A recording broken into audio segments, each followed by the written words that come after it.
ইসলামী ছাত্র শিবির বাংলাদেশে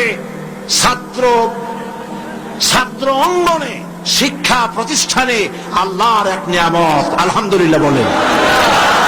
এই নিয়ামতের কাছে, ইসলামের কাছে আসতে না পারে সেজন্য বলা হয় মৌলবাদ আর সন্ত্রাস। শিবিরের কাছে আসতে না পারে সেই জন্য বলা হয় এরা হাত কাটে আর রক কাটে। আমি বলি এই কথাটা হলো একটা চালাকি কথা। হাত কাটা গলা কাটা এইটা সহজ না পেটের মধ্যে ছুরি মারা বা গুলি করে মারা সহজ? কোনটা সহজ? তো হাত কাটা আর গলা কাটা গুলি বলে কেন? হাত কাটতে কাটা কত বড় মুসিবত, তারে 4-5 জনের ঠেসে ধরা লাগবে।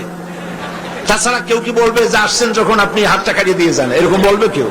4-5 জনের ঠেসা ধরবে, মুখের মধ্যে গামছা ভরবে, তারপরে হাত কাটবে বা রক কাটবে, পায়ের রক, হাতের রক, এভাবে কাটবে। এত ঝুঁকি নিতে যাবে কেন? ছুরিটা দিয়ে হাতটা কাটবে, ওই ছুরিটা পেটের মধ্যে মুখের মধ্যে ঢুকাই দিলেই তো সারলো। এটা বলে কেন? এই সহজ কাজটা করে না, রক কাটে গলা কাটে কেন বলে? এই কথাটা বলে প্যানিক সৃষ্টি করতে চায়। যে সমস্ত ছাত্র ছাত্রীরা দিন পেতে চায়, ইসলামে আসতে চায়, তারা যেন ইসলামী ছাত্র শিবিরের কাছে আসতে না পারে, তার জন্য এই ষড়যন্ত্রমূলক এই বদনাম তারা দেশ শুদ্ধ জড়াইছে। কিছুই করতে পারবো না ইনশাআল্লাহ, এগুলি করে কিছু করতে পারবে না।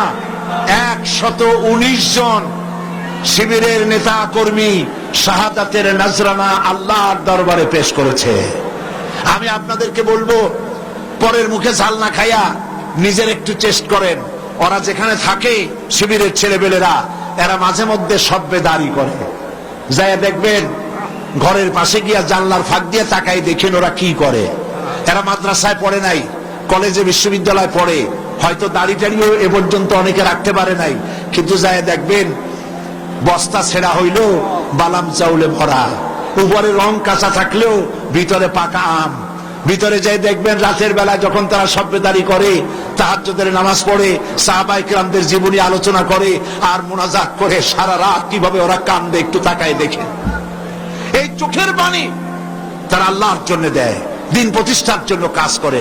সুতরাং এদের সাথে শত্রুতা না করে এই কাজগুলি, সন্তান যদি ভালো বানাতে চান, শিক্ষাঙ্গনে সন্ত্রাসী কারা সেদিকে তাকায় দেখেন, আর সন্ত্রাস কম করে কারা তাদেরকে দেখেন, সন্ত্রাস করে না কারা তাদেরকে দেখেন। এই জন্য সন্তান যদি ভালো বানাতে চান ছেলেদেরকে, তাহলে এই লাইনে দেন। মেয়েদেরকে যদি ভালো বানাতে চান এই পরিবেশে ছাত্রী সংস্থার সাথে দিয়ে দেন। আল্লাহ পাক আপনার মেয়েকে ভালো পথে রাখবেন, ছেলেকেও ভালো পথে রাখবেন। আল্লাহ যেন তৌফিক দান করেন, বলেন আমিন।